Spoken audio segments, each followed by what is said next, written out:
haven't made a YouTube video in a while, but I have a mental disease and I'm going to get something that I think is pretty cool.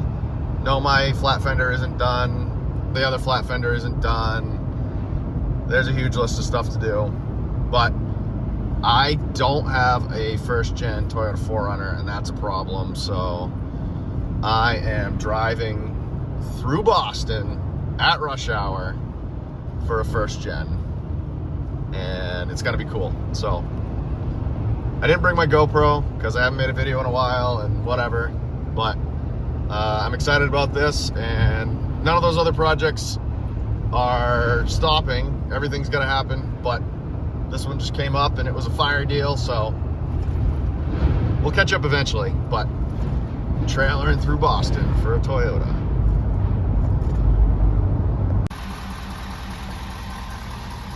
Well, it's past 1 in the morning and got a bunch of cool Toyota stuff. Bumper, grill, bunch of parts, full of parts. Tailgate isn't all rotted out. It's got Chevy 63 springs, dual transfer case with low gears in the second case, solid axle from an earlier Yoda, 22RE fuel injected. Hard not to like it. Hard not to like it. This thing's gonna be cool. Look at some nice Bilsteins. I didn't even see those earlier. It's got a disc brake kit for the rear, all the parts for the front axle to do the other burr field and seals. That's gonna be cool. And it runs, and it drove there. And it's not gonna take a whole lot to be fun, so I'm gonna have to go to bed here pretty soon, but I'm filling up this thing. This truck has an enormous fuel tank, 48 gallons, which is awesome. I left the house with only 3/4 of a tank and drove all the way to Connecticut and still had plenty of tank left. Yeah, awesome. Big fuel tanks are cool. So here we got the new 88 4Runner. New to me. It's got some issues, but it's cool. It has dual transfer cases, as you can see here by the 3 levers. One's a 4.7 case. Right, it doesn't idle good. I think the fuel pump's laying down.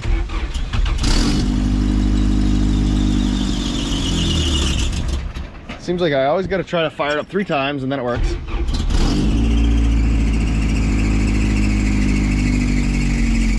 Well, you get the idea.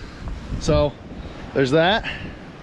The rear end is blown up. I believe I was told it was blown up by the guy who I bought it from, and I don't see why he would lie about that. He pulled the drive shaft out right before I bought it. What else? Needs a new burr field in the front on this side. That side's previously been rebuilt. Who knows if it's been rebuilt correctly, but we're just gonna pretend that it was and see where that gets us. So now we're gonna just take the rear end apart, take the front end apart, and tinker up the engine. And hopefully it's good. It's leaking coolant. It's nice. Oh, water pump. Whatever. Old rig. So let's blow this rear end apart.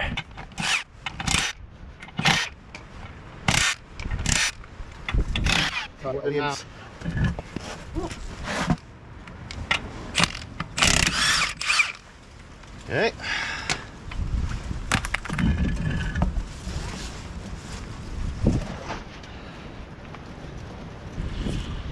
Here's a good clue. Let's see if you can see that pinion from here. When I spin this, looks like it's got a dead spot. So we're gonna pull this rear end apart, see what we got. All right, so I got everything disconnected on this side. Haul this out. Ooh, the wind is gross for that oil. Yeah, nasty. Stringy goo going everywhere. Yeah, nasty. You know someone's been in here before. That seal doesn't, the bearing doesn't look terrible. All right, so we got the rear end apart. We can see here, someone before me had some fun and they blew the teeth right off of the ring gear. So I have some Yoda parts because I'm weird and I buy parts for stuff I don't have yet. And this has been on the list of things that I would have. So I'm trying to see if there's any stamps on the gears. I'm not as familiar with Yoda stuff, but we're going to figure out what gear ratio it is. And then from there, we can see if what I have on hand is the right thing for it. So I guess we're gonna count some teeth and see, because there's no stampings on that. Well, that should be a 410 gear set. So I actually have one of those. It's surprising. This thing has got all kinds of lift, and it's got dual transfer cases, but it has no locker. It's just got an open differential. So that's probably why this thing blew up. They had to get really rowdy to make it up some obstacle, and the rear end came flying apart. So I have two 410 Toyota third members. So here we have a Toyota solid axle. I got this a few years ago, long before I had any Toyota parts. I paid $100 for this and two partial rear ends and an IFS front end partial, missing the hubs, which actually I could use now.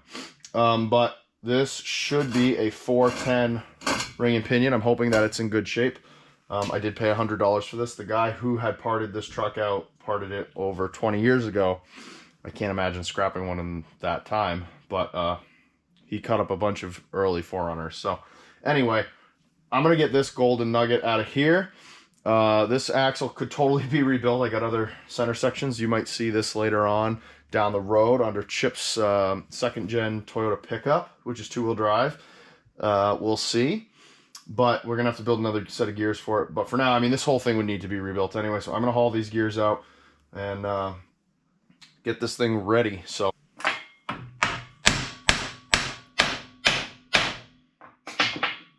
when I bought this axle, I actually almost got in a fight over it. Guy, I don't know, a few miles down the road, posted it up for sale. And I was on Marketplace at the time. I saw it come up. He wanted $100 for all these axles, and it was just a deal I couldn't pass up because I don't know, there's something wrong with me. And so I the trailer was already hooked up to my truck from something else. So we jumped in the truck, and my wife and I drove down, flying down the road to get there. The guy had said that there were other people coming, and he didn't care but whoever got there first, he'd tell it to. So I got there first.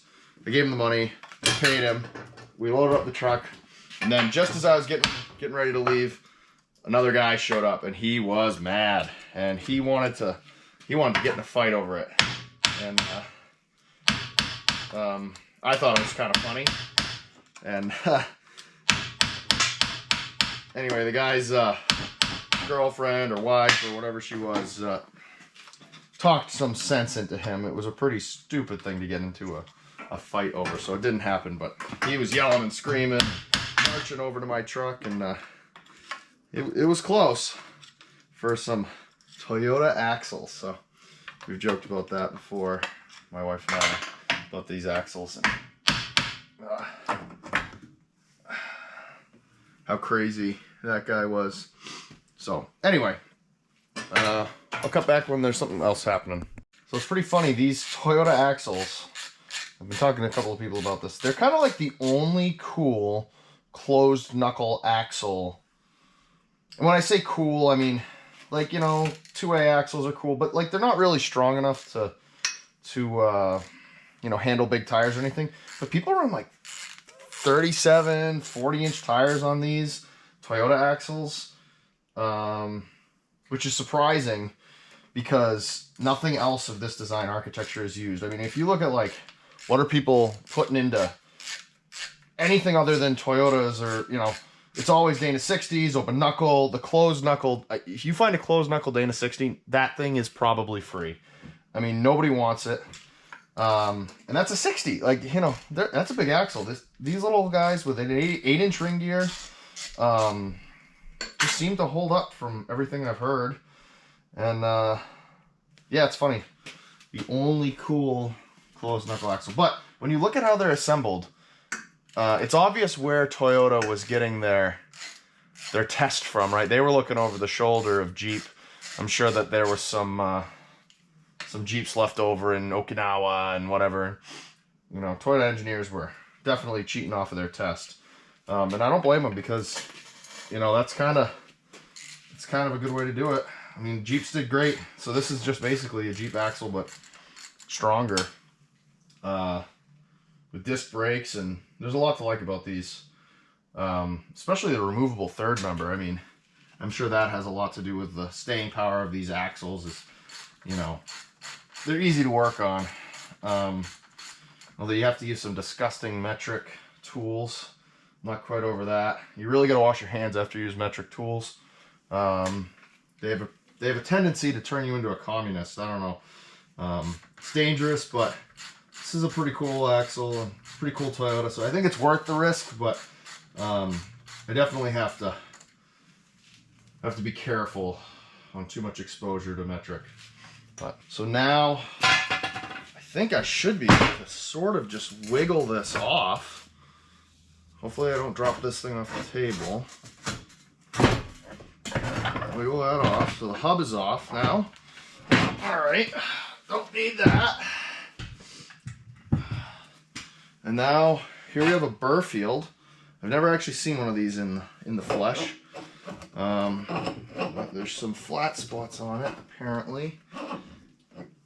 Let's see. I could just... Yeah, right there. Okay. Out comes the burr field. So it's really just a CV joint. I'm not sure where the burr field term comes from, and I'm, you know, generally aware that long fields are a better burr field, but once again, not that familiar with all this Toyota stuff. I mean, look, so, you know, they got a bearing on the, instead of ball joints, they got bearings. I mean, it's definitely a rugged little axle. People compare them to a Dana 44 a lot. From what I've seen of Dana 44s, these seem like they're probably stronger. I don't know. I'd say my tendency would be to take this over a 44 anyway. So I'm just going to do the same thing on this side now. And we should be able to then remove the differential. So, I mean, I guess I can tell that the guy who parted this thing out parted it before it got really, really rusty. It's coming right apart. I don't even have the torch out. So I got to do the wipers. So we'll zoom back in after I got that ready to come apart. Well, I got the snap ring off. Ha! All right. Auto disassembly. This guy out.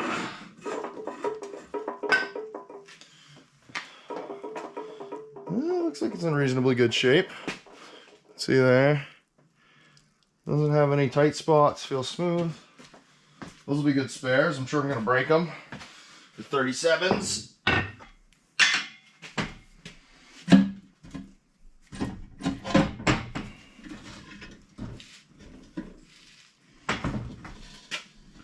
Alright, so it's an open differential, as expected.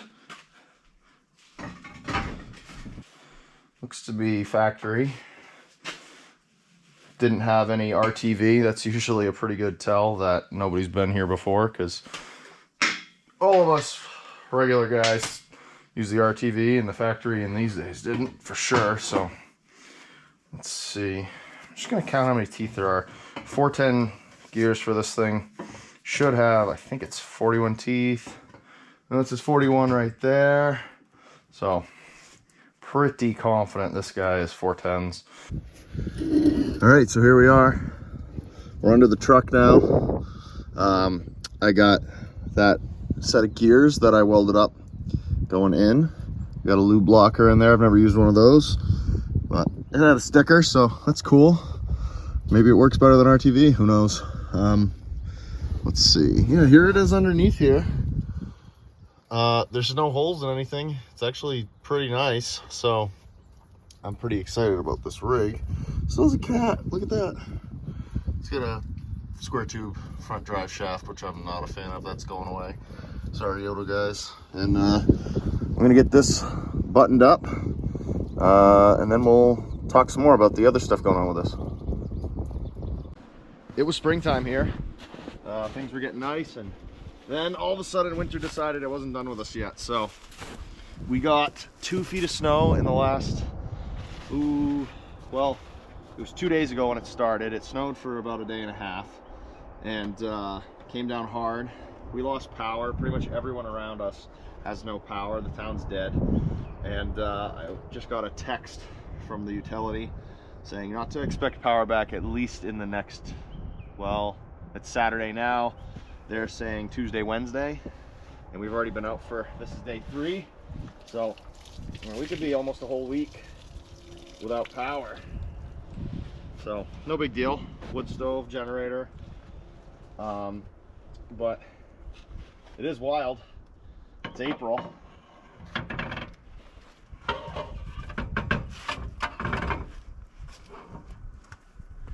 Okay.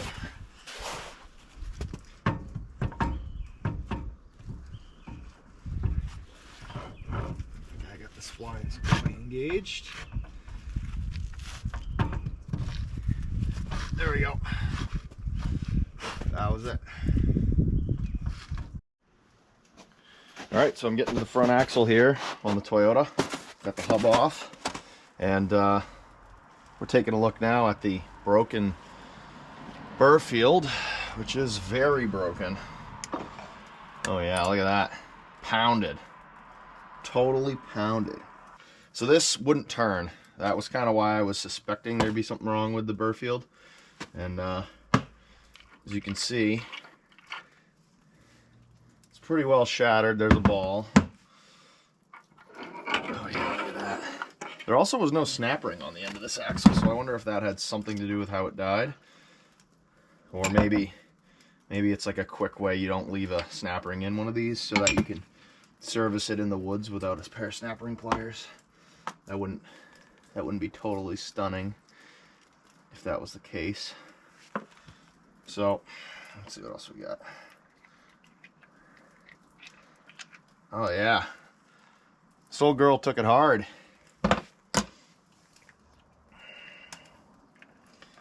So yeah, it wouldn't turn, it would bind. And which is funny because it turned when it got up on the trailer.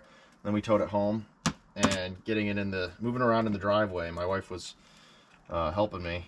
We couldn't turn it. So obviously there's a problem.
Well, still kind of runs like crap, so we're gonna work on that and get her where she fires up and idles. I think there's something wrong with the cold start injector. Seems like a good place to start. Doesn't like to start up cold, but once you do get her started, she runs okay. Not great, but okay for now. And then it'll start right back up, no problem. But it's just getting that first start, so let's figure it out. Ground cables on this thing are atrociously awful, but we're gonna use it for now because that's what I got. Trouble is I don't have a whole lot of communist nuts and bolts, so kind of a pain. Maybe there's something in the back there I can find to fit. Okay, that ground is way better than it was. Huge improvement on that.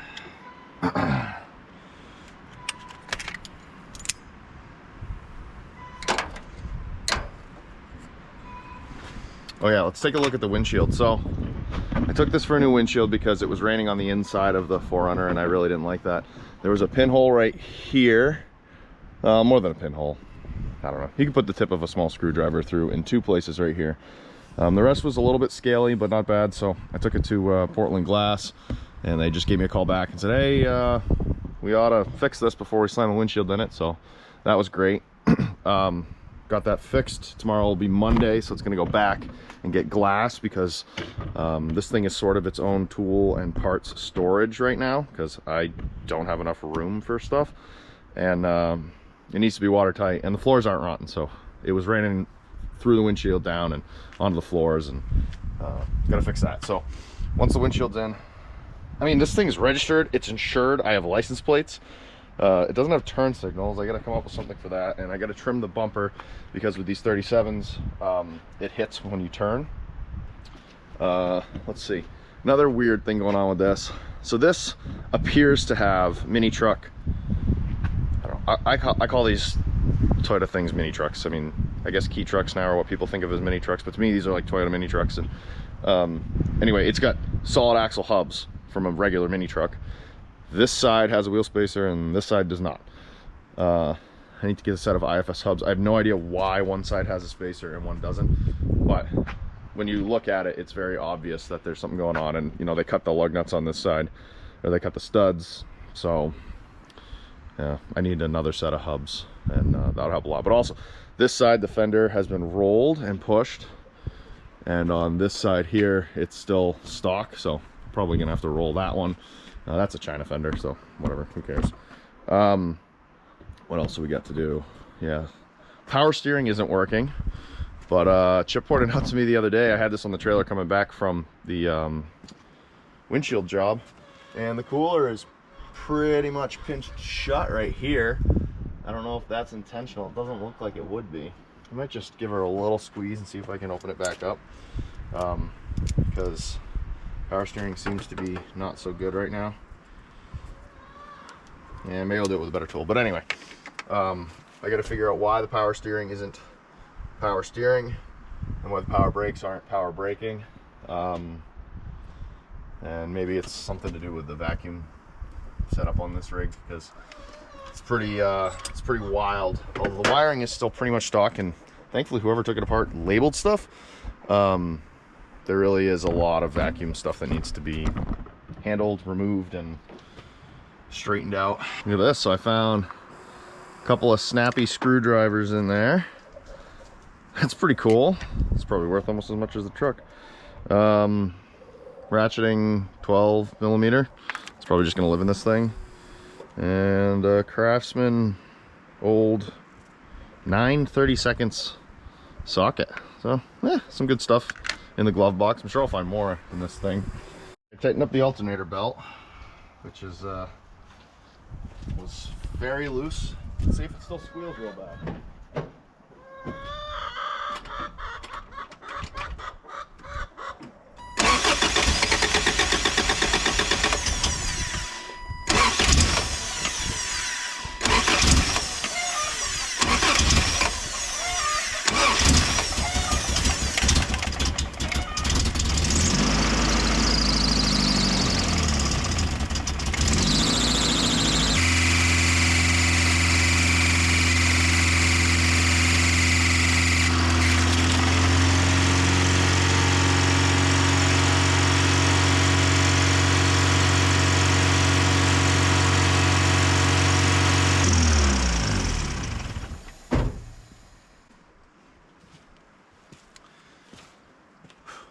Belt didn't last too long. Woo! He's out.